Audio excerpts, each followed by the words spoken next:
I think we can start. So good afternoon to everybody, and welcome to Walter. So this is the fourth lecture of our South Caucasus Archaeologists Series 2023 of the Harvard Archaeology in Action series of lectures. So our guest is Walter Kuntner, who will talk also on behalf of Sandra Heinsch, his co-director.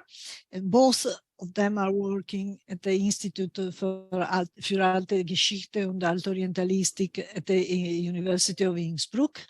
So their field of research is the archaeology of the Near East, with a special focus on the first millennium BC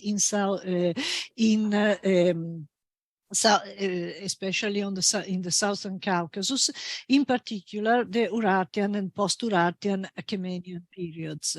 So in the last 15 years, they've been carrying out field projects in Armenia, at Aramus, at Karmir-Blur, more recently, in Georgia, at Kovregora in the Shidakatri region, as well as in Iran.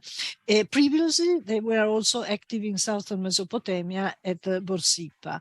So their projects have a special interest in landscape archaeology and also in the application of digital archaeological technologies in the documentation of archaeological sites. And also another interest is absolute and relative chronology.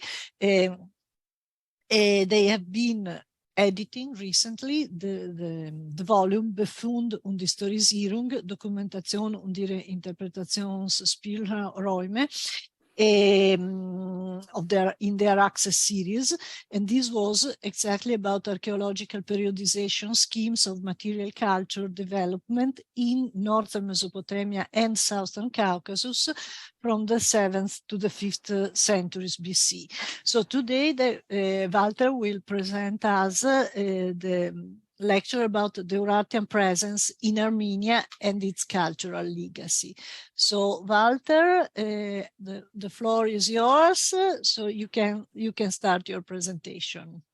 So, thank you very much, and good evening to everybody. So, of course, we would like to start our lecture by thanking the organizers. There is some. Please switch off the microphones. Somebody has to switch off the microphones, please. So thank you very much. So thanks for the organizers, and of course, in particular to our dear colleague Elena Rova for inviting us to this series of online lectures on archaeology of the South Caucasus, and in particular also for the opportunity to discuss some ideas. And I want to stress it. What we are going to discuss today are basically ideas, so maybe not completely finished in the concept, but as I think nevertheless interesting, which are based on our ongoing archaeological excavations in Armenia, as already Elena told us, in Aramus, most recently in Karmir-Blur, and of course also in Hovlegora, which might appear to completely different regions. But it seems that to understand Urartu, we have also to include the archaeology of Georgia, as the relationships, in particular in the first millennium BC, are becoming more and more clear. And I think this is a new approach. It's not really new because Piotrowski already started to think in this way, but let's see, in the Western traditions of archaeological research. So in this context, I would like also to point out that these excavations are carried out as part of an international field school program, open to all interested students all around the world of archaeology, which are conducted in cooperation with the Yerevan State University, the Tbilisi State University, the Institute of Archaeology and Ethnography at the National Academy of Sciences in Armenia, and finally, the Erebuni Historical and Archaeological Museum Reserve, So we would like to take this opportunity also to thank our Armenian and Georgian partners. This is Haika Vitisian, Vachtan Glicheli, Arsen Bobokian, and Mikhail Badalian for their great support in all these years. Few words should finally also be spent on the catchwords in our title in order to give a short introduction of the issues we will focus on in this lecture. These are, as you can see, the Urartian Presence and the cultural legacy in Armenia. Two concepts whose interdependency has become one of the most debated issues in Urartian studies, not only because of our excavations in Aramus or in Karmioblur, but I think more generally, as while speaking with many colleagues working in Armenia, I feel that they are faced with similar problems, and to be more precise, problems of incompatibility between the archaeological results and the interpretation in the frame of the current historical reconstruction of Urartian history. In this regard, I would like to mention in particular the Armenian-Polish expedition in Medzamor under the direction of Piliposyan and Jakubiak, which have raised serious doubts about the existence of a burnt destruction layer that could be correlated with the Urartian conquest of the Ararat plain around 790. The new evidence seems rather to point to a less violent takeover of this site and to a more gradual development, as in particular in the pottery, as has recently been discussed by Mateusz Iskra. Another important expedition in this context is the Armenian-French expedition in Erebuni under the direction of Badalian and Deschamps, through which not only the long-lasting debate about the dating of the so-called Apadana structure, as you can see it's now called the Great Columned Hall, could unequivocally be resolved, but the excavation also proved a continuous use of this site from the Urartian to Achaemenid periods, including several so-called post-Urartian levels. Although the latter chronological line has long been considered more a historical than an archaeological issue, both archaeological results, this means in Medzamor and in Erebuni, needs to be implemented more consciously in current periodization of Iron Age, if not graphically, so at least in regard to their cultural significance, by using a clear defined terminology. So what are the main question we will try to answer in this lecture, of course, based now on the evidence of Aramus, are the following two. How to interpret the continuity of material culture in Armenia from the 11th to the 5th century BC, especially considering the revised view, which for a long time assumed a violent conquest and subjugation of the Ararat plains by the Urartians at the beginning of the 8th, and the intensive exploitation of the resources until the middle of the 7th century. And far more important, how are the effects and importance of the Urartian domination of the Ararat plain to be assessed in view of the fact that even its collapse did not result in a general cultural decline with the subsequent abandonment of most sites, as was long assumed, and most of our colleagues still write in articles, but is again characterized by continuity.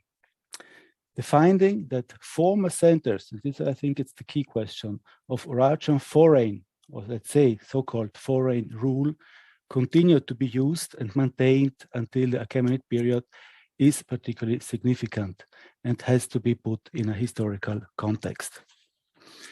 So, of course, the answer of such questions can only, let's say, hope to be successful, at least, try to be successful, when we can also answer the main question, of course, what is Urartu? And even here, it's very, very difficult to find a common opinion about Urartu. So there are different sources, different approaches, traditions, and so on. In our opinion, a very important step in solving such problems was or is the proposal made by the editors of the symposium held in Munich in 2007, which clearly demanded a clean terminological definition and separation of the source material used for the reconstruction of Urartian history. This is first the distinction between written sources, this is cuneiform sources, and material cultural, so archaeological sources. And in this context, there is more differentiation between so-called endogenic Urartian inscriptions and exogenic Assyrian sources. And this is expressed also in the title as Biainili Urartu. So we will follow this suggestion and put some more additions and refines and details. So when we are speaking about Biainili or Biaini, this is a matter of which philologists should solve. These are intended the Urartian cuneiform sources, which, important to note, do not, so of the Urartian, whose kings do not refer to themselves as Urartian, but as kings of the land of Kur Shurawe and Kur Biainawe, two terms which themselves poses additional problems that has not yet been satisfactorily resolved. However, this group of sources mainly reflects the view of the royal dynasty of Tushpa, and as you can see, is a very limited time period in this bigger context. Excuse me. The second term, Urartu, as it is an Assyrian term for this region, is used to denote the Assyrian cuneiform sources. So this is the Assyrian view of this region and considers all political and cultural entities, or, accordingly from its first attestation of the 13th century, so also of those polities and entities before the period of Biainili. In this regard, we would suggest to extend its duration up to the time of Dareios, based on the Neo-Babylonian use of the toponym Urartu as Urashtu, and the latter as synonym for Armenia in the Behistun inscription, when referring to this region. In this, and by introducing, maybe to be more clear, a new term, late Urartu. So Urartu would be the Assyrian view, and late Urartu would be the post-Assyrian, let's say, Neo-Babylonian Persian view of this region. In this context, we would like to remind also of the inscription of Xerxes at Van, whose political message, in our opinion, is very clear. It shows that Van was still considered a key site for the political legitimation of royalty over Urartu, or this region. So if one accepts this interpretation, the late Urartian period could even be extended to the first half of the 5th century. As we will see, this is exactly the time period which is attested in Aramus. And, excuse me, and the third one, Nairi, this is a new category introduced here in order, primarily very preliminary form, to underscore more clearly the importance of material culture for this topic, since in our view, this was not sufficiently taken into account in the original definition, or let's say title, by the editors of the proceedings. It takes up a term suggested by different scholars focusing on archaeological materials, most notably Sfirat and or Guarducci. So it has to be stressed that this term is very highly problematic, as it can easily be misleading in our opinion. But as every child needs a name, let's start with this one. We can make then additions. So why is this misleading? We think that the biggest problem is that the suggested cultural continuity from the late Bronze Age to the early Iron Age, involuntary maybe, associates also that the origin of the kingdom of Urartu can be traced back to the early late Bronze Age, or at least to the 13th century, based on the oldest Assyrian attestation of the term Urartu, which, as I said, it's to understand like Melikishvili only as a toponym, not as a political confederation. The same problematic implication also arises, in our opinion, from the designation of this period as Le Shashen Metzamor horizon, which is very common, not only in Armenia, but also in Western literature. As also in this case, the subdivision in 6 successive stages, here marked in red, again suggests that there is a cultural continuity. So this means a development which is very often associated with the term etuni. So the idea that there is a very strong confederation called etuni developing from the late Bronze Age as an opponent of the Urartian. As we will see, we don't share this opinion. As clearly evidenced now by the Ararat project of the Armenian-American Ararat project in the Zakharovit plain, there is, however, a crucial break in the settlement history, not only in the Zakharovit plain, here it was well studied, but generally speaking, this is a period which is marked by interruption. And it's termed by Ruben Badalian and Pavel Avetissian as Le Shashen Metzamor stage 3. And it is mainly characterized by the abandonment of most of the settlements, necropolis, and fortresses on the plateaus, which, and this is important, most vividly witnessed the transition from the Middle to the Late Bronze Ages.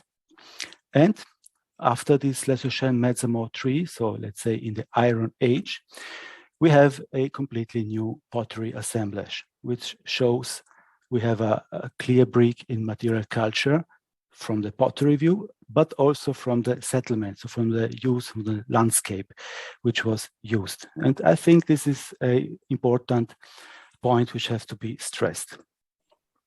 So we have now to go a little far thematically, and I apologize, but I think this is important to understand our approach when trying to define Urartu, Birayini, and Nairi. So we have to go back to the very early Late Bronze Age by presenting this schedule, which everybody working in Armenia and in the Iron Age and Late Bronze Age knows. This is the schedule presented by Avetissian in several publications together. The idea was born in cooperation with Ruben Badalian and with Arsen Bobokian.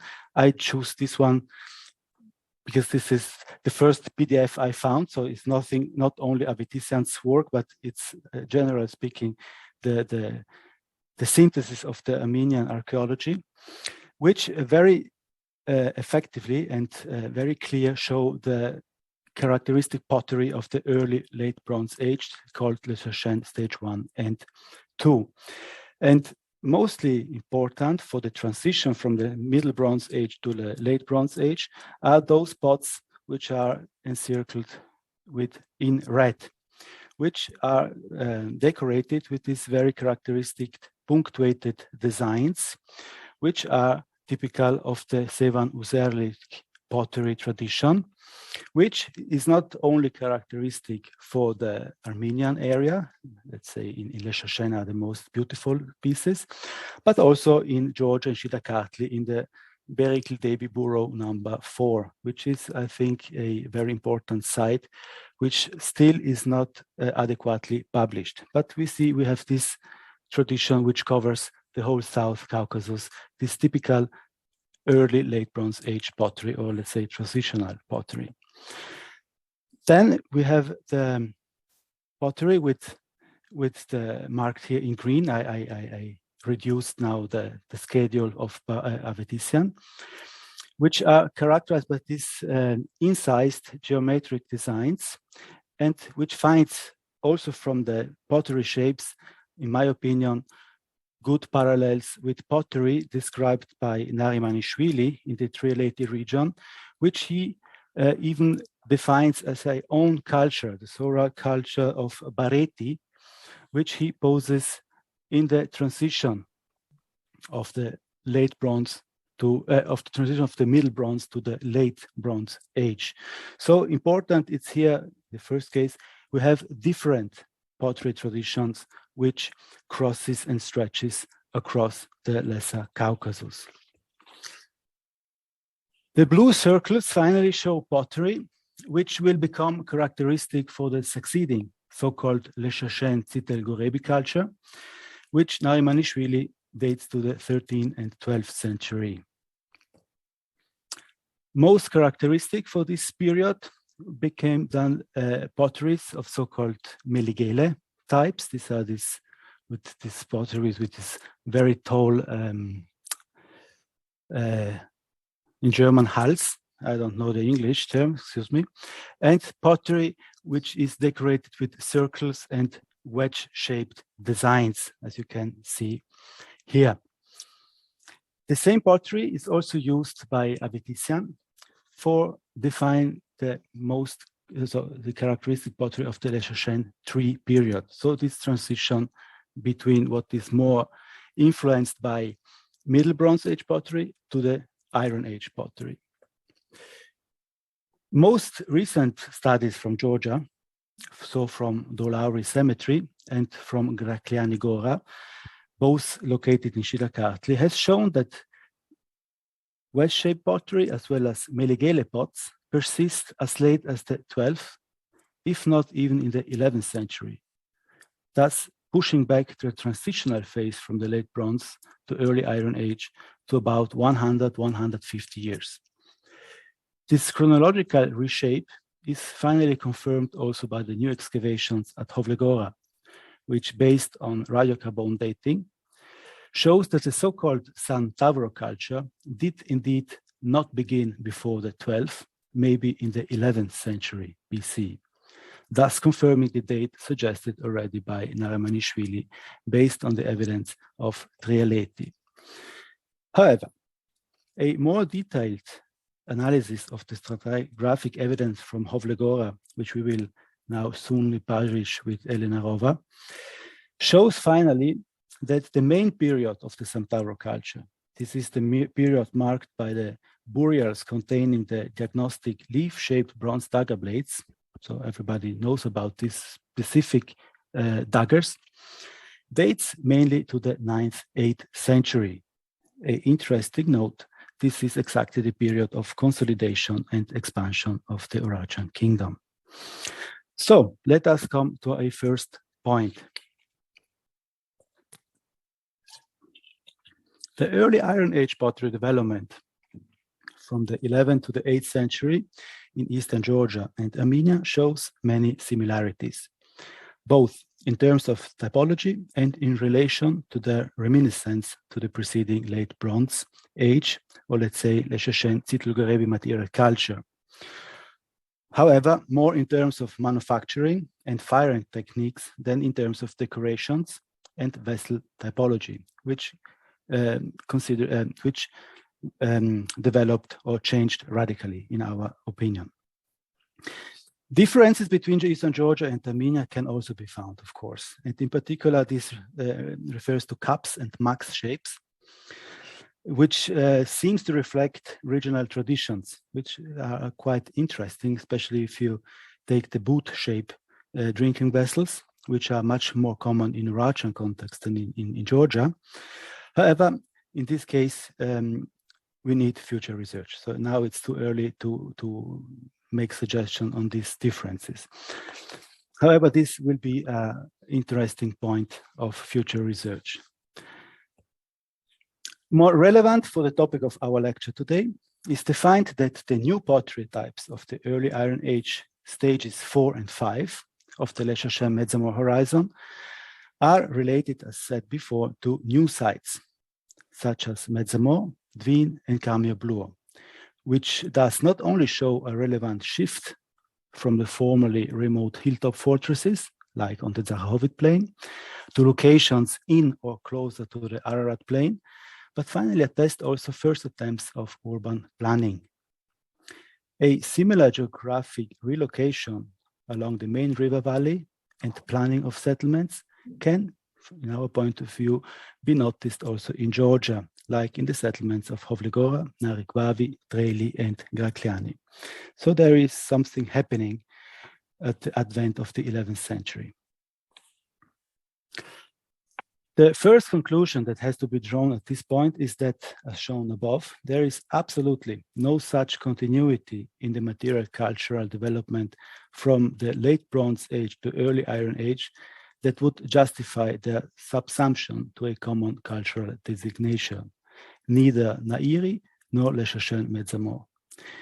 It can clearly be discerned between an earlier and a later late Bronze Age horizon, which predates, this is now also important, the first attestation of Urartu in Assyrian sources. So there is no a priori connex between these two phenomena. Excuse me. In addition, the 12th century brought profound changes whose relation with the emergence of iron metallurgy in the South Caucasus are far from clear, but maybe they had their role and their importance. However, while they seem to have had less influence on the technique of pottery making and firing, typology and decorations changed. But foremost, the settlement system changed all the more radically, although the fortifications seems, and I stress seems, to have been generally retained. Why? Because in our view, there is currently less evidence for early late Bronze Age fortresses as often pretended. So also in this case, we are more critical than other colleagues. Nevertheless, pottery typology and decorations change significantly more than is commonly expressed in chronological terminologies, which I think it's because of a traditional historic perspective. As emphasized at the beginning, this approach can hardly be defended any longer, neither in regard to the kingdom of Urartu, nor in regard to Etuni, which, as we will see, and I already said, stands at the basis of the notion of the so-called Le Chachon Mezzamor horizon. In this context,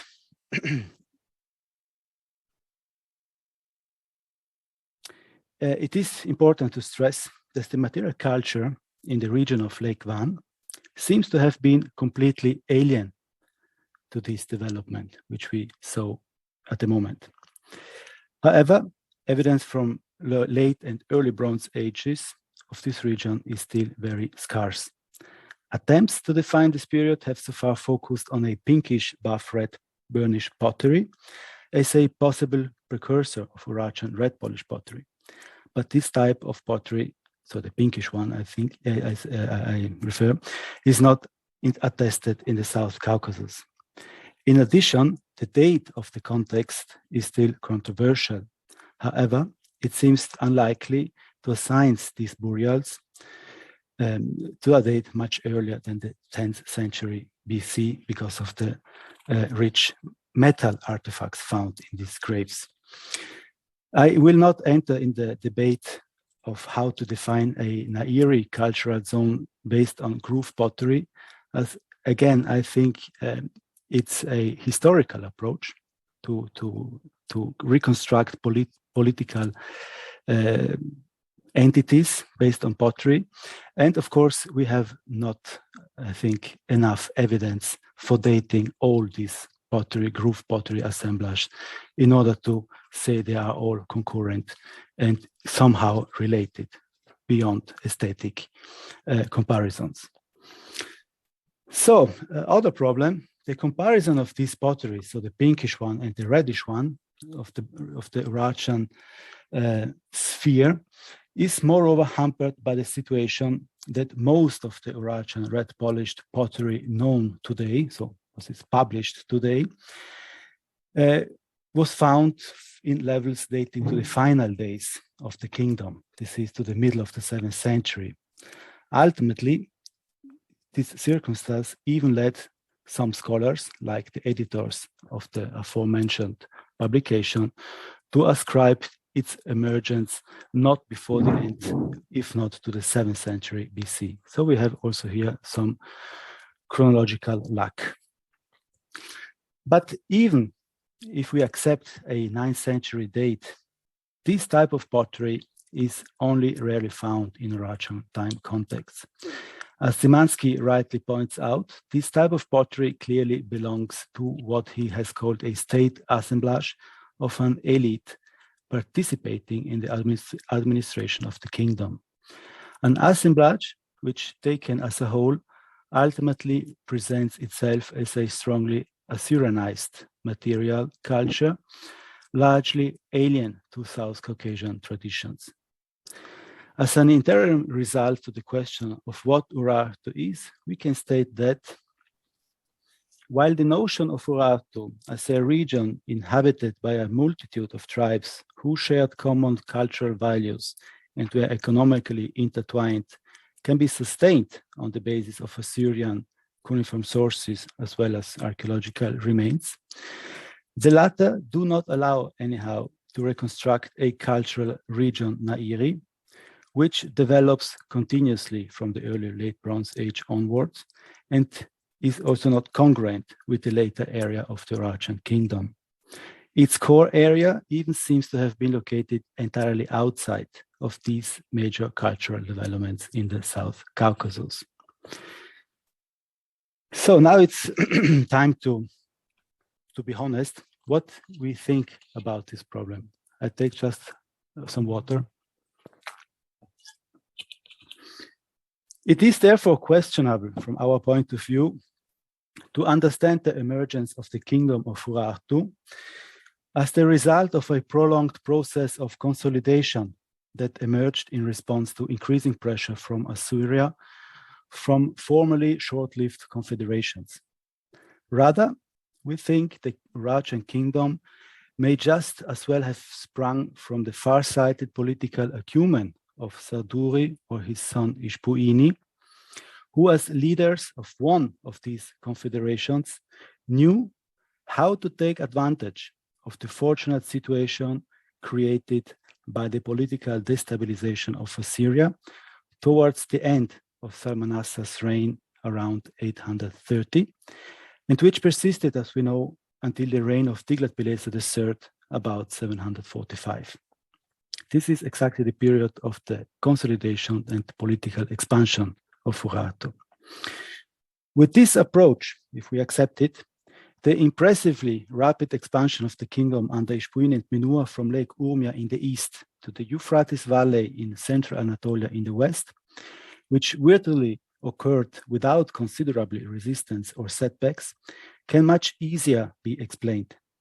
It would thus have been primarily a diplomatic rather than a military masterstroke, in which most tribes probably joined voluntarily for their own benefit, in order to also have a share in the resources that had now become available again.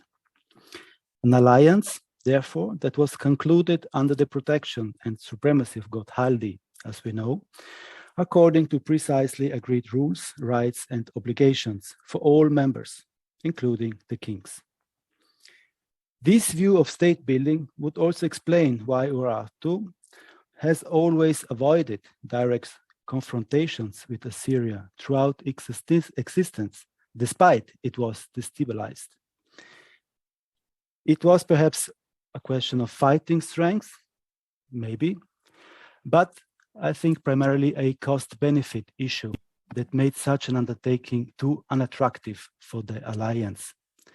In the end, as we will see, 2 of 3 thrusts into the sphere of Assyrian interests remain, in fact, crowned only by brief successes. This is first in Hatti, where the Urartian attempted to enter into alliances against Assyria with the aim, of course, of gaining access also to the Syrian Mediterranean region, but which was finally stopped by Tiglat-Pileser in 745, who brought order back to Assyria. Equally, in the land of Mana, the Urartian kings get involved in a prolonged struggle, but finally they lost it to Sargon in 714. The third, towards Etyuni, located north of the Aras River, the absence of an equally strong opponent created a different dynamic, in which, as we will see, the Urartian kings could finally celebrate among their greatest successes, by keeping eventually a prominent political role until their final decline in the middle of the 7th century. The relationship between Etune and Biainili was certainly one of the most intensive, and is fortunately also one of the most comprehensively studied chapters in the archaeology of Urartu. Sites like Karmir Blur, Argishti I, and Erebuni has strongly shaped our understanding of Urartian culture. Of course, together with Chaustepe, Altintepe, Toprakale, Van, and Tayanis, or Bastam, only to mention some of the most important sites. But in Armenia, we have the chance to study in more detail the impact the spread of Biainili had on the local cultures. It is through this study that we can get a diversified and deep insight into the structure and organization of this kingdom, which goes well beyond the mere reception of their deeds described in cuneiform writings. The fortress of Aramus played early on a significant role in the historical reconstruction of Urartian advance into the Ararat plain. In fact, the prominent location in the midst of the extended basin of Aramus, located just 15 kilometers northeast of Yerevan, have attracted archaeological attention since the earliest investigations at the nearby site of Ela in the 1930s. Influenced by her parallel investigations at Ela and Mezzamor, Emma Kansatian suggested in the 70s that Aramus belonged to an Etunian bulwark of the early Iron Age that was built to prevent an Urartian crossing of the Ararat River. During systematic excavation led by Heike Wittissen in the 80s, two significant layers of settlement were uncovered. These were dated to the Urartian and late Urartian periods because of the occurrence of red burnished wares, which were respectively suggested to represent an imported variant of so-called Biaini ware and a local limitation of the latter. The survival gray-black wares reminiscent of ceramic traditions of the local early Iron Age was interpreted as hint for the integration of local cultural elements in the otherwise newly founded Urartian fortress at Aramus, as is attributed to Argishti because of the Ela inscription. This finding situation led to the definition and of a final, the so-called sixth stage within the Lesotho-Mezzamor horizon by Heike Wittissen. The Armenian also archaeological excavation started in 2004, and in this picture you can see the several areas which have investigated since then, have revealed a multi-layered settlement sequence, much more complicated than just the two described before, which recently have been dated by radiocarbon from the 9th to the 4th century BC. This sequence has significantly contributed to our understanding of Iron Age material culture development, including in particular the process related to the formation and demise of Biainili in the Ararat plain. Therein, the absence of destruction horizons is most remarkable, considering that both the expansion of the kingdom into the Ararat plain in the first quarter of the 8th century, as well as its demise in the middle of the 7th century, are commonly associated with profound destructions and or abandonments. This contradiction, in our opinion, is not necessarily a consequence of a bias of written sources, but rather of sometimes a too generalizing archaeological periodization seeking to correlate destruction horizons with major political events. So in the final conclusions we are now attempting to reach, we will discuss two key findings and trying to put arguments for this new side or view on Urartian expansion. This is a spread which, complementary to violence, strongly relied on an integrative and redistributive economic policy, a policy based on the formation of a differentiated social stratification, which benefited from the establishment from the kingdom, with each group's profits being reflective of their respective status and participation. In the case of Armenia, these newly imposed agreements, biaini, or effectively laws, accelerated the formation of political identities, which will result in the so-called First Armenian Kingdom, or finally in the satrapy, Armenian satrapy of Armenia in the Achaemenid Empire. So let's see first the context. Aramus et Iuni. There are, as many of you know, a lot of inscriptions, Urartian inscriptions, but if we take a more detailed view to the content, there are finally only two inscriptions which explicitly mentioned et Iuni, which were found in situ. This is first the older inscription of Zolakert, where we find that the et Iuni, generally speaking, et Iuni was put under tribute after the destruction of Lichiuni, the royal city of Lichiuni in the land Erikua, and which followed or finished with the foundation of Menua Hinili. The second important is the inscription of Ela, where we know of the conquest of Darani, maybe Aramus, in the country of Uluani. What is even more important than this, let's say, quite sure localization of et Iuni in the Armenian, in the heart of the Armenian Ararat plain, is the context. If we take the Ela inscription and put it in context with the Horhor annals, or the inscription of Argishti from the Sevan lake, we can reconstruct a short historical break of very early Urartian history in Armenia, which points to a reconstruction that it was Aramus, the base, the necessary base for starting the great infrastructural projects which led to the foundation of Erebuni. In fact, Aramus was conquered in the year before the work started in Erebuni. So it's quite an important point in this takeover of the Ararat plain. The third one, which unfortunately is not found in situ, it was a stela of Tanahat here in the region of Sisian. It's nevertheless quite important because of one sentence, unfortunately very fragmentary, but the current reconstruction, both of Salvini and of Christoffersen in the electronic CTU, think of a personal name of a king of et Iuni. And this would be the very first and only reference that there existed a person called King of et Iuni.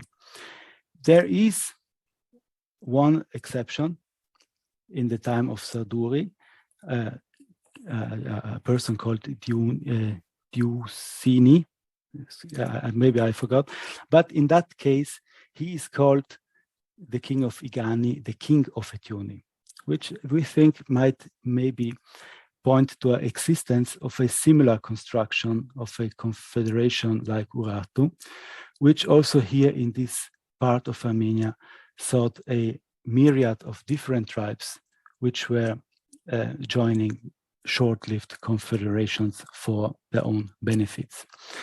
However, if we take this very scarce evidence, we see from the general terming of et Iuni as the tribes of et Iuni which were calling, were assisting the king of Yawehi against Urartu, we find finally a king of et Iuni in the beginning of the 7th century.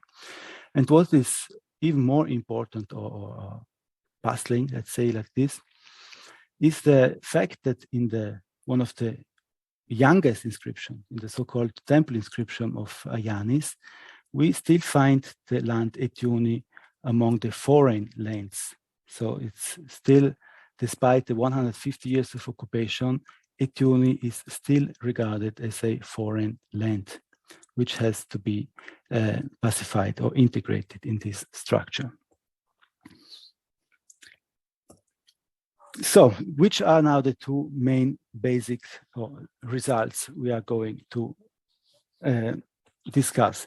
The first is from the northern fort in trench NBA1, and we will move then to NBA5, which, contrary to our own idea, shows that the fortress of Aramus is not a new foundation of Argishti, but seems indeed, as Kansatian suggested, to be a Etunian, or let's say early Iron Age fortress. In this trench, deep trench, you see below the Urartian period time a older structure from which were taken two radiocarbon samples.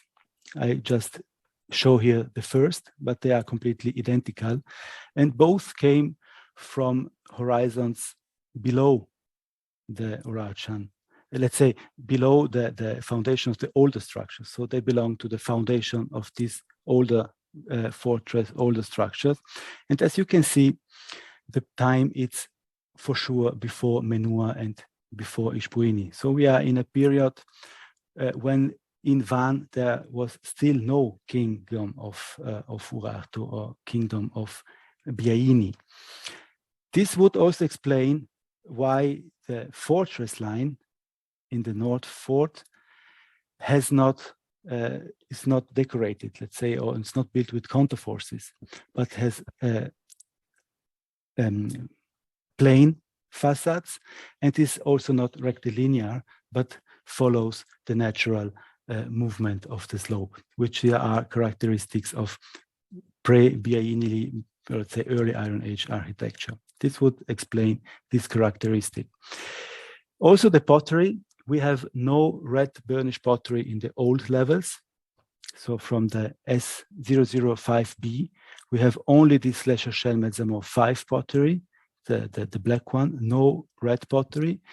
Then we can see here this filling, and the new horizon, which follows the 005A, immediately departing from this level, we have the red burnished pottery of Urartian type, which shows that the fortress was taken over without, let's say, destruction. And only after it was taken over, the North Fort was repaired and built anew, but following the old layout. In the trench NB5, it's even more clear the continuity in the stratigraphy, where we find one and the same wall, let's say room walls, used from the early Iron Age until the 4th century BC in different sets and different positions. So we have a early Iron Age fortress, which, let's say, changed the owner and was used during the period of the Urartian kingdom and even beyond, without any traces of destruction or abandonment. The second place, it's now the so-called East Fort, or area OB1, on which is based our chronological chronology. In the key find is the profile section, which were opened below the green structure. So the stones you can see here on the upper part, these are period 2, the green one. And the layers here abut these wall structures, which are the red one, which you can see below. This is period 3. And finally, older period 4 and 5, which currently we sometimes put together. This is the period of the Urartian kingdom in black, which shows the original fortress, period 5, so the Urartian fortress, which was adapted in period 3 and then readapted in period 2. And from the stratigraphical point of view, and even from the architectural point of view, we have no break of abandonment or destruction visible in the situation, in the finding. If we come now to the radiocarbon dates, this is also of course, you know, it's sometimes disappointing. This is the problem of the Hallstatt Plateau. And again, of course, the lower two fall completely in this flat calibration curve of the Hallstatt Plateau, and just show that, okay, level 4 and 5 date to the Urartian period. So we know it also because of the pottery.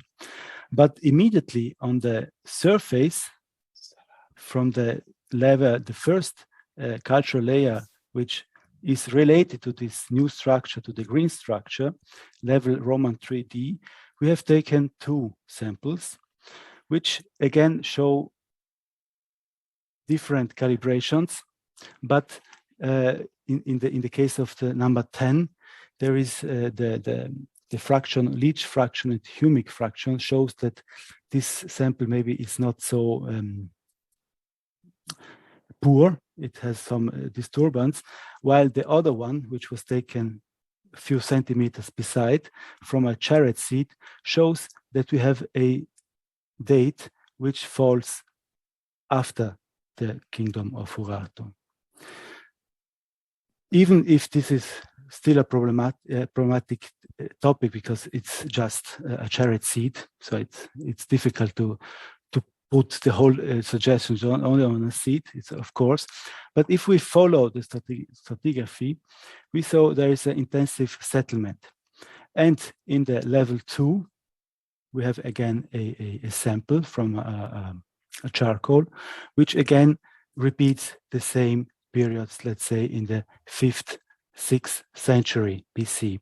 So we maybe cannot fix precisely where ends Urartu and where is the late Urartian or post-Urartian levels, but we see that there is a continuity of settlement which goes through the end without any interruption. And what is most important, in my opinion, is the evidence that in this level Roman 3a, which is in the upper limit of this post-Urartian period, we found only, and I want to stress it 3 times, only in these layers, in the East Fort, in the Central Fort, in the West Fort, everywhere we excavate and where we find this step from the Roman 3 to Roman 2 period, only in these cultural layers so far we found jugs with this very characteristic impressed handles. They are only found in these layers. Why is this so important? Because I think this, despite the problems of dating with radiocarbon, the position in this upper part clearly shows this pottery is not related to the kingdom of Urartu. It's later. It's 6th, maybe 5th century. It's open to debate, but it's later. And this is one of those jugs with also Pavel Avetisian, based on the work of Piotrowski, referred as one of the most characteristic vessel shapes of the latest or youngest Le Chachenne-Mezzamore 6 horizon. This is also the pottery which was found in the destruction horizon of Camir-Blur, in the citadel, and in the settlement. This would mean that Camir-Blur was not destroyed in the middle of the 7th century, but in the 6th or maybe in the 5th century. And this, I think, is an interesting result. Let's go further to see that it's not just imagination, but we have further results which confirm this theory. We move now to the Central Fort, which was investigated until 2000. Before Corona, I lost the years. We stopped because of Corona. And we're also able to open a quite large area. And here also, again, 2 findings are especially important. The first is the profile section of this small gate, which shows, again, continuity of use. Then the relation to this other gate here, where we find again, on this transition between the red, this means period 3, and the blue, period 2, 1, again, on this level, this pottery, only this pottery. And especially important, on the same ground, so this is the gravel floor of this period 3A, where we found this pottery. In the phase after the reconstruction of this gate, you can see it here. The gate before in the period 3 was the door jump was here, and it was a little bit removed, so adapted. And this floor was again just replastered.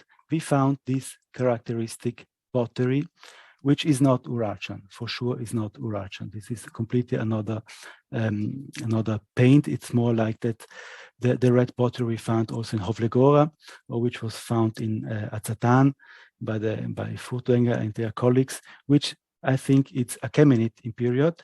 And finally, this pottery with this pale pottery with a red color, which was found on the threshold of this door, and it's the youngest phase, which clearly shows that we are here for sure not in the 7th and not in the 6th century, but maybe in the 5th century. So again, we have this evidence. This pottery seems really to be younger. Now I can, as I discussed this topic some years ago in Viterbo, and Professor Caglieri rightly made a critic calling me, how can you be sure that there is continuity in stratigraphy?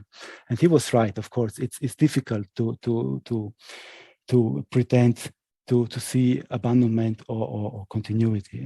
And so I was looking for some good findings, and I hope he is now listening to this lecture, so I can finally give an answer to him.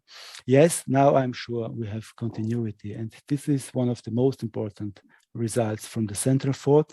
This is this room 2, where we have this room which was entered here from the west, or also from the north, which was surrounded by these features containing storage vessels. You can see here the better preserved one.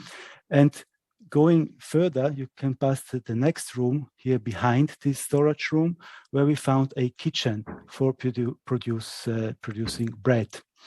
And indeed, Roman Hovsepian could find here remains of wheat and other cereals in these pots. And what is here interesting is that the foundation or the original construction of room 2 falls in the period of the Urartu, so of the Urartian kingdom of Biaini in the 8th and 7th century, and continued to be used during phase 3, so period 3. And in this period, some of the pots were replaced by new ones, so different kinds. So we have here the more typical late Urartian pots. Others were then replaced by new one. Sometimes the old remained in situ, they were just put in the old one. And in the period 2, when we have in this part a freestanding columned structure, clearly of Achaemenid taste, still 4 of these storage vessels were in use. These are these 4 here above. So we have here a room which was continually used from the 7th to the 5th century without interruption, without breaks, with one and the same pot used and reused. So I think this is now maybe a better answer to his question. So we will now go briefly, very briefly, because I thought time is passing very fast, the importance and the aspect of cultural legacy. So if we take this idea that Urartu, or the king of Biainili, is not a foreign kingdom which suppressed people by conquering them, but was more a ideology, let's say, a cooperation proposal to become part of this project first. And if we take the evidence that many sites, not only Aramus, but Erebuni, Mezzamor, and specifically also Garmier Blur continued, then we see that the most important legacy of the Urartian presence in Armenia was to give this region some idea of statehood. So they laid the basis for the development of great infrastructural projects where the local people were involved, actively involved for their own benefit and not just as slaves. And after the fall of this dynasty, they just continued to use these structures. I would just like to finish the comment of the redating of Khmer Blue, as I think this is one of the most important aspects we are unfortunately still trying to solve beyond any doubt in our cooperation with Michael Badalian in Khmer Blue. But nevertheless, I would point just briefly, if I am allowed, Elena, just briefly, the main point why we are so sure or pretend to redate the destruction to the 5th century. It is mainly because of one finding. Again, it's just a detail, but however, Ivan Chik discussed the so-called Scythian or Cimmerian findings found in Khmer Blue, and making a very interesting collection and showing very clearly what was found in which context. And the most important thing, I think, it's that two of these so-called ridermen or horse features were found in the storage rooms together with such pieces and findings. So, of course, to date this or the destruction to the 6th or 8th, 7th century would be difficult with this material, since all of this material can easily be dated to the 7th century. So this is not the point. But as Piotrowski said, it's of course nothing special to find material of the 7th century in the storage rooms of a fortress which was constructed in the 7th century. So we have to look for findings which were for sure dating the final days, so the date of destruction. And this is one special piece, this horse divisor, stripe divisors, with this assemblage, with this silver phalera, which was found with a skeleton of the horse in this area in the citadel of Khmer Blue. So not somewhere stored in the rooms, but here still on the horse in battle in the destruction layer of these houses, which all we know were so-called huts, where the people looked for their last defense before being killed. And this is this very characteristic stripe separators, which according to the typology of Mahotic, it's one of the youngest and less distributed in the South Caucasus. So, but it's still attested as one of the youngest kind, and especially important to the region of the Volga. And we find this kind of strip separators also on the silver wreath of Erebuni, dated to the 4th century, or also in the representation of the Palace of Darius, where we found this kind of stripe separators. Moreover, we have also in a burial in Haftis-Hevi, in Shidakatli, where again we have this kind of separators. And finally, in the burials of the Volga region, which again points to a younger date, especially the kurgan of Volkovsky, which dates to the 5th, 6th century. So finally, if we accept these pictures as an indicator of the 5th century or the 6th, 5th century, so we see this rough distribution map that we have indeed former Urartian centers, and especially here in the north, fortresses which continued despite they have been founded by Urartians.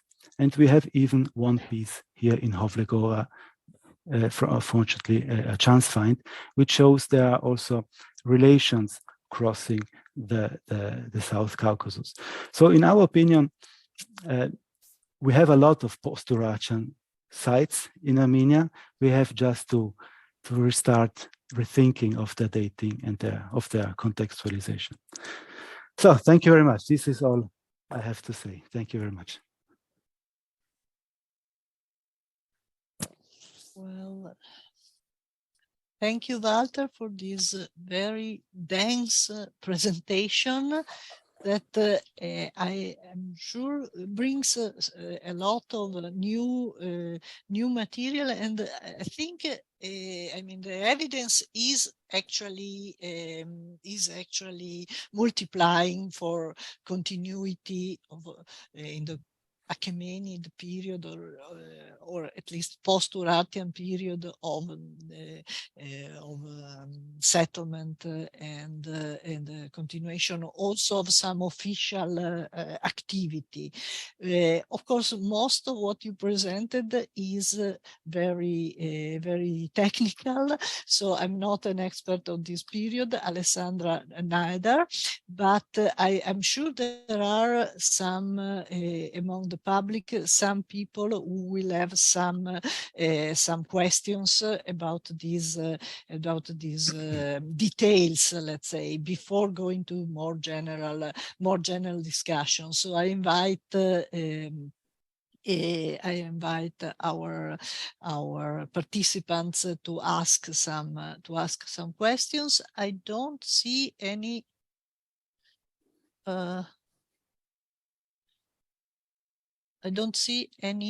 raised hands. I don't see also any question in the chat list. So specialists of first millennium, please raise your hands. Yeah. So Alessandra. So no, I'm not specialist for Urartu at all, and I already see that there is a question, but just for you, if you could repeat towards the end of your presentation, you were so I got the general idea of your basic argument that what we see in Armenia is a longer continuity, if I understand it correctly, beginning in the late Bronze Age and stretching up to the 5th century BC, in which, let's say, the classical Urartu presence is just an episode in the middle, so to say. And at a certain point, you were commenting upon the legacy of the Urartu kingdom in Armenia. And if you could repeat what you said something like the legacy was important because they imported an idea of state and a particular governance model, which yes, was then developed even when Urartu was not there anymore. Can you elaborate a little bit on this idea? I would like to understand it. Yeah, you understand it correctly, but just one correction. So I do not say that there is a continuity from the late Bronze Age until the Iron Age. Contrary, there is absolute no continuity. We have something is happening with the emergence of iron metallurgy, let's say in the 11th, 10th century. There is a completely new shape, completely new system. And in this system, I don't even know how to explain. However, there are tribes living in this region. And with Urartu, which maybe it's more stronger influenced by Assyrian, they were developing this system of governance. Let's call it Urartu or Biaini, however. And it was not a system based on violence and war, but was a system based on, as Szymanski has said, of some kind of social cooperation between the tribes and more, let's say, a cooperation. And the same, I think, happened in Armenia. So the approach of these armies, of course, there was violence and murder and rapes and what you want, but this was just one point.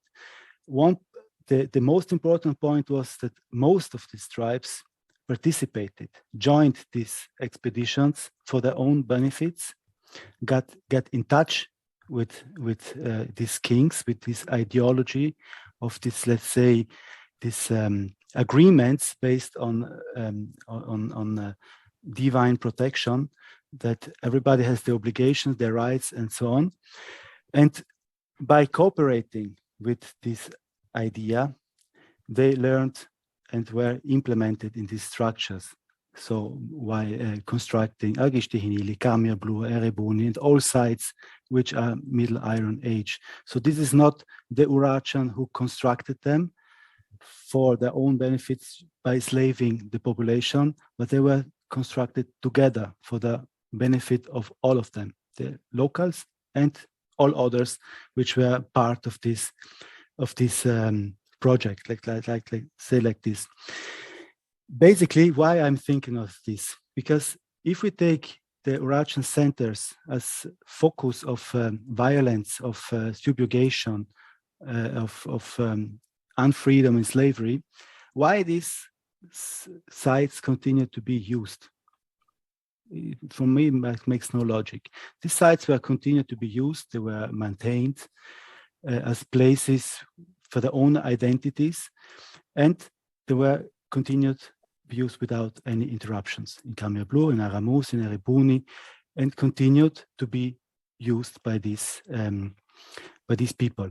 An aspect which maybe I should have stressed a little bit more is also that some facilities of governance, like in the administration of pottery, we see that some kind of signs of pottery marks, so-called pottery marks, continued and developed in this period 3, showing that even this way of governance remained despite the former kingdom disappeared. So this is I hope I could explain a little bit.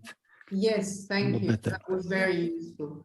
So I've seen that John Scarlock has raised her hands. So, John? Okay, could we put down the PowerPoint for a minute so you can see my shining face? Yes. Okay, and I can see yours. Excuse me. Okay. Okay. Basically, I wanted to say bravo and to congratulate you on the work that you're doing. But I'd like to expand it a little bit. I think we need to lose this evil empire idea, which is what we're fighting. And you're fighting it, and I've been fighting it for years. We need to rethink this whole thing about what an empire is and what it stands for. And essentially what you're doing is you're adding land to your land and people to your people. That's the project of empire. You don't want an empty space. You need somebody to, farm the land and do all those good things and serve in your army too. So essentially, if the place surrenders perfectly without a fight, you don't damage it. You just occupy it. And that's what you're seeing happening twice. Aramus must not have been a great fortress because they seem to have basically surrendered to whoever showed up at the door, said we want it. Here are the keys, just don't kill us, sort of a thing. But never mind. Okay, that was just snark. But at any rate, the point is that a lot of places are surrendering and they're coming in to the system voluntarily. So that's the important point to make. But this is true essentially of the ancient Near Eastern, you might say, empire. The Achaemenids obviously have done the same thing. That if they give you resistance, okay, then you do minimal damage basically if you intend to hold it and clean up afterwards. I mean, you might even have some absent destruction levels, which are that they very thoroughly didn't do that much damage and they just cleaned everything up very carefully and went on. If you're intending to hold it, it's only in areas that you're not intending to hold and you've realized you can't hold and are begging your revenge or whatever, like Manea, that you do this sort of horrid kinds of things that we associate with what empires do. And that's just not the way ancient Near Eastern empires, and including the Achaemenids and everybody, have behaved. And so this is just a very important point to make. So this is an extremely important lecture, and I hope everybody listened to it. Yes. Thank you very much for your comments. And of course, I have to follow more also this theoretical discussions. And unfortunately, I found only 2 days ago the works of Bradley Parker, which I'm very anxious to read more carefully. So thank you very much. Of course. Yeah, I've also written on this. I can send you some bibliography if you like. With great pleasure. With great pleasure. Would be nice. Your email is Walter.Kuntner. What is it? It's Walter.Kuntner. You can see written. Walter.Kuntner, U-N-T-N-E, yeah, at UABK dot AC AC dot AT. AT. Okay. Thank you very much. Thank you very much. Okay. So, I hope we goodbye. can also. Yeah, I have to leave now. So Okay. So by listening to both of you, I really enjoyed this idea that we are, questioning our basic understanding, not so much of whether there was life outside empires, but really in the empire and what it means to be an empire and not necessarily an evil entity. Okay. But to that, I'd like to add my perspective from the mountains. The site Paavo Larsen and I are excavating on Mount Ararat is very high up, around 3,000 meters, and it's a sacred site with symbolic reliefs, with a long history of, use, beginning in the 5th millennium BC and ending in the Middle Ages. And there is one single great disruption time when we can date iconoclasm, a violent attack of this sacred place. And this takes place, dated by radiocarbon dates, around 800 BC. So evidently something is happening. I have, of course, no idea who was there, perhaps a crazy, rowdy individual who decided to. It's evidently difficult to have take any conclusions or any takeaways from this observation, which is an episode, but it's interesting to us. There was an attack on symbols, complicated, I don't go into details, and we don't know how they were interpreted and whatever, but there is some indication of violent political discussion, let's say, of conflict, of some kind of debate going on. So I don't know, does it fit your theory or not? Or who knows what is happening in the mountains? Of course, I'm not questioning that the world was peaceful. There was, of course, violence, and we knew of many of deportations and problems and so on. However, I think beside this violence, there was, in addition, also other strategies. And one thing which I'm wondering that many years now, it's how they organized and planned the 10,000s of sheep and goats they get as tribute. Were they really taken to Van? It's not imaginable.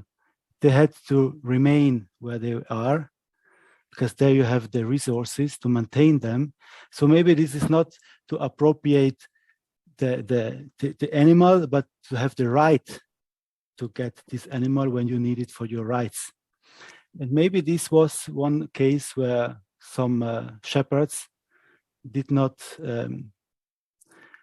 let's say, broke the contract, and were maybe then taken to punished. I don't know. We can. This is philosophy. Of course, there was violence, unfortunately, as any time. But I think this was not the only way of governance, based on Aramus, of course. I have again to repeat. But thank you so much. Thank you. That there is Dan and Elena wanting to say something. Yeah. So just a comment. I'm rather convinced about the continuity in the post-Urartian period, and especially I'm convinced that the Achaemenid period is under considered, let's say, in many areas. So we still have to exactly date sites of the Achaemenid period, and they have been attributed to earlier or later periods as well. Maybe a bit less convinced I'm about the continuity between the pre-Urartian and Urartian period. In particular, I don't quite understand that you put this big gap in the 11th century BC, because from our, of course, we are working in Georgia, so outside of the area of the expansion of Urartian kingdom, but our impression is that the late Bronze tradition continues until the, let's say, 11th century, and then it's not quite clear what happens, but the Iron Age, so this is the late Bronze, early Iron, beginning of early Iron, and then there is a significant change. Yes, around maybe 900, 800. So not connected in this case with the Urartian invasion or whatever. But let's say the change, in my opinion, is later. The change in pottery and in other things. So I don't see a big gap in the 11th century, but just. Let's say, in Hovlegora we are trying to focus on this problem, and the article you will get in the next few days is exactly on this topic also. And what we have, it's true, we have in Hovle, it's not older than, let's say, final end of the 9th century. So this would fit to your idea. But nevertheless, Hovle is not that big site, and it is not that multi-layered site which has thought to be. It's much smaller, and so it's difficult to grasp, let's say, the beginning. But we have there some evidence, at least from the radiocarbon evidence, that they are also an older level. And this, of course, unfortunately, is mixed. We have pottery with wedge-shaped design, but we have the same pottery as in the 9th century. So it's practically, based on Hovle, it's impossible to say what it's 10, what it's 9th century. It's impossible. If we take Narek Vavi, of course, also here the dates are difficult, because what they dated to the 11th century, maybe it's also 9th century. It's difficult. Let's say it's difficult. So I'm waiting for your excavation in Ararat and for the publication of this sequence. We will see. It's difficult. I put it now in the, excuse me, I put it in the 11th century more for a traditional point of view. I must be honest. I looked after when finished the wedge-shaped pottery and the Meligele, this is 12th, 11th, and then we have some Tavro, I don't know. Yeah, but exactly. So until the Meligele, I would still see it's different from the previous periods, but still yes. Still in the tradition of the late Bronze, let's say, and it goes until the 11th century at least. And then also in Ararat we have a sort of gap, and the next dates we have are in the 9th, 8th, and then the pottery is really the Iron Age, Sant'Avro pottery. So just to understand, you don't see the break in the late Bronze Age? No, I see a clear break between the late Bronze, which has a development, but which continues until the 11th century. In my opinion. And then I don't know what happens in the 10th, because we don't have dates. And then since the 9th, we see another tradition. So the Iron Age, Sant'Avro tradition, something like that. No, I agree with you. I agree in this point.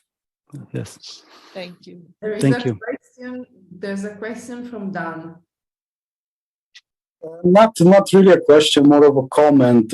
Thank you very much for your presentation, Walter. And I agree completely that the hegemonic repertoires of rule are just as important as the military conquest, even if not more important.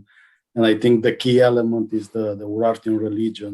The figure of Haldi has such a prominence that we do not see in Assyria or any other states around Urartu. And I think we have indications of this if we look at the Western territories, if we look at Kayalider and Altintepe, where we have Urartian temples, but we lack some of the most distinctive markers of Urartian presence. We don't have any inscriptions.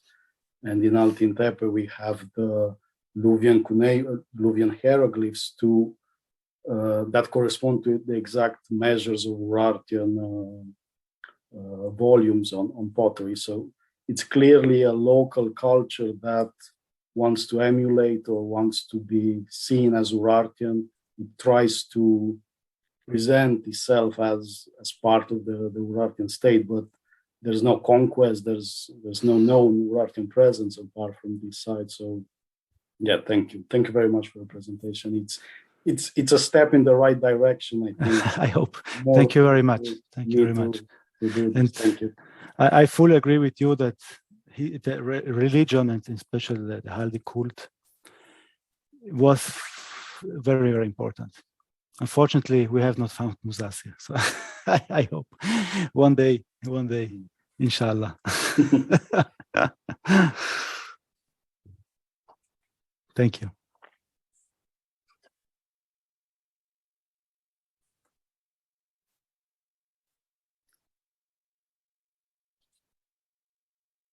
Any other question or comment? Well, just to add, Walter, if religion was the glue, then of course we have a key to read alliances, specific keys. For example, if we refer to episodes of iconoclasm, then if there was some sort of religious change of habits, then you don't need to see social conflict, so you can just read it as a sort of, conversion of all the, or refusal of past habits. So it's an interesting standpoint, actually. Yeah. It would be. This is more a question to you, Beck, because I not know many about it.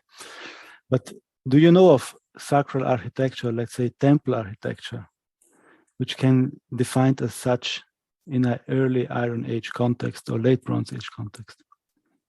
It's difficult. Of course, they had religions, they have the sanctuaries at homes and so on. But I miss a architecture like the Susi temple or the Babylonian temple or the Assyrian temple. Maybe we are looking in the wrong direction. Maybe the menhirs were the sacral. I don't know. But there were, for instance, some sanctuaries. We had an interesting lecture few weeks ago by Shorena Davitashvili about these sanctuaries, late bronze sanctuaries in eastern Georgia, in Kakheti. So they don't look at all like what we think about what we would define as temple in the Mesopotamian or let's say traditional Near Eastern sense, but they were certainly places where rituals and something connected with the religion took place. Mm-hmm. Yeah. For sure.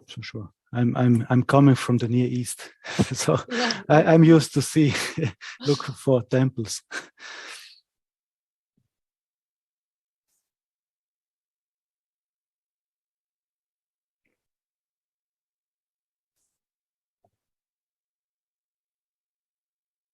So I don't see any other questions, Elena.